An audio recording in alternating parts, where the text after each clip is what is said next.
Because of the day and age we live in, there's a part of your mind that is completely off limits. They do not want you to go here because if you did, you would become uncontrollable. You would have an ability, a sensing ability, and a navigation ability that would move you through your life effortlessly to your goals, building your dream reality and making you a creator, just like you were created. This ability is something the ancients understood very, very well. And it's the reason why we look back at those civilizations, looking at the great pyramids and all the incredible things that they created, all the way down to the way they communicate through their symbolism, scratching our heads, not understanding why, and not making any sense of this at all.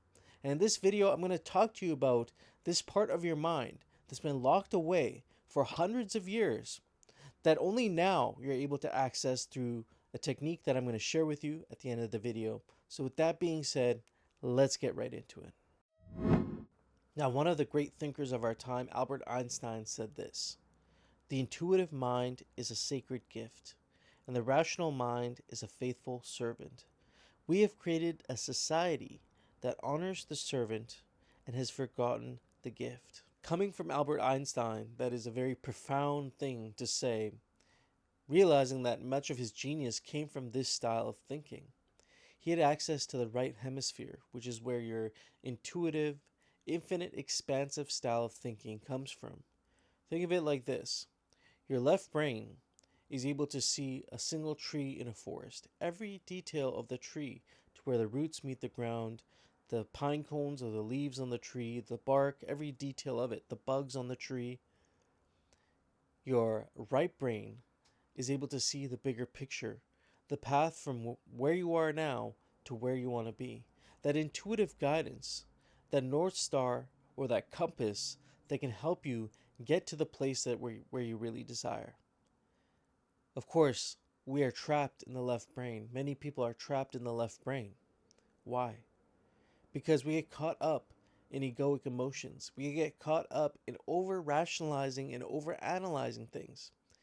Even as young children, much of their creativity gets directed. I remember as a young child going through school, really being passionate about art, and having that artistic ability almost stifled within me by the instructors, the so-called art teachers, who would want things done a certain way, who already had the outcome in mind before you even got to express this expansive creative side of you. Now think about where you're at right now. You might be in the midst of a creative endeavor. Maybe in the past you've taken on something really creative through your place of work, only to realize that because of the way things were structured, it almost stifled your creativity and almost stifled your way to see the way out, solutions, creative solutions. And it's something I had to come to terms with when I was working as a paramedic. I oftentimes would be in these situations where, yes, you had your training, you had your rational way of thinking about things, but really all of that kind of went out the window when you were in a situation where you had to make a quick decision. There's really no time to engage with rationality or looking for patterns. There was some training there, but you tap into this infinite side of yourself, this more expansive, intuitive side of yourself that would be able to see solutions way more clearly. But there's an element of trust there too, because sometimes these things would sound so crazy to you, but it's like, it's so crazy that it just might work. And many of the times these solutions did, without having to look at, what you were supposed to do. There's a gray area there. And you might feel the same way if you're going through a path right now where there is an element of creativity to it, but it's being stifled through boundaries and barriers that are being put around you. And that can make it challenging to navigate a different path. Especially, you see many people today are realizing that they have this ability, that they're somewhat aware that they have a more expansive side of themselves, that there's a part of their mind that they have access to through meditation, through maybe some sort of a prayer practice, through a way of grounding themselves, that actually they now realize they've limited their potential. I think that's why we're seeing many people walk away from the traditional way of work to things that are actually serving them, that allow them to be creative and more expansive in their endeavors. Now, how do you actually escape this left brain trap, right? Because the right brain is where all this infinite, expansive, big picture thinking happens. And ultimately, you don't want to be too far on the left or the right. The idea here is to create a unified brain that actually is able to work the two sides together. And there are many ways to achieve this. I was actually listening to a guy on, I think it was Joe Rogan podcast, and he was talking about how psilocybin, they've done studies on psilocybin mushrooms, where people who are very left brain, analytical, sort of even in a protective mode, maybe from past traumas or PTSD, actually found that mushrooms, psilocybin specifically, helped them because it has this effect on unifying the brain, of bringing the two hemispheres together. And the way he described it is so beautiful. The way he says it is, our minds, our rational minds, are almost like falling grooves in the snow. Every time a thought pattern is practiced through a behavior or an action, it gets reinforced. And time again, these things get more and more reinforced. But doing these practices, like, I don't think you necessarily have to take, psilocybin mushrooms. But even if you're in a meditative practice where you're actually silencing this rational part of your mind, getting to a place where you clear these thoughts out and actually create a more unified mind, that's when you can maybe see more creative solutions. And there's an aspect of giving yourself permission to do this. But the way, going back to the mushroom example, the way he said is like taking mushrooms or substitute whatever practice you do, meditation, is like putting a fresh blanket of snow on the ground and covering up all these grooves, allowing for new patterns to emerge, because now you can see the big picture in things. And so you're thinking, like, Ifty, you're saying all this stuff, left brain, right brain, I'm trapped in the left, how do I get to the right? It all starts with this technique that I'm going to share with you right now. It's this idea that you must surrender specific aspects of your mind that you currently use right now in order to open up other sides of yourself. And so it starts with really this process of surrender. Now, what do you mean by surrender? There's actually 3 types of surrender. And when you surrender to all 3, you really open up this infinite, expansive side of yourself.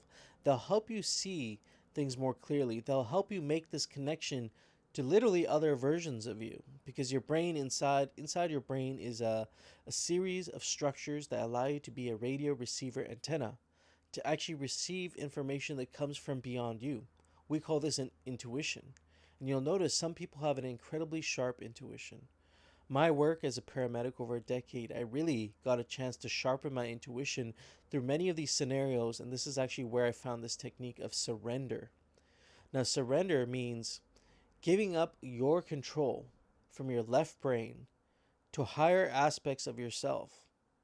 And when you do that, that's when you begin to unify the mind. You begin to trust the other side of yourself that you've been blocked off from, that you've been shown that being delusional is maybe, shameful, or this guy is just a dreamer, or he's just imagining things. This is where everything has been created from. Look around you. Everything that you see in your reality was created from the right brain, was interpreted by the left, and put into action by your own human will. So I went on a tangent there, but this idea of surrender is to begin to surrender to your ego. And the ego oftentimes is a part of ourselves that is a protective mechanism, a survival mechanism that has served us very well up until now, where we're beginning to access higher parts of our consciousness, where we're beginning to move away from that reptilian brain that we've been operating under for a long time, moving into these higher states, activating the higher mind. The egoic side of yourself will always be that part of you that wants to keep you safe. It uses fear as its primary control mechanism, and fear is almost like a false god that rules many people's lives. So think about the things that you fear the most, and what would happen if you just took radical action towards these things. How bad could the outcomes actually be? And when you take even small steps towards these fears, to show yourself kindly that you are capable of overcoming them, you begin to open up these pathways.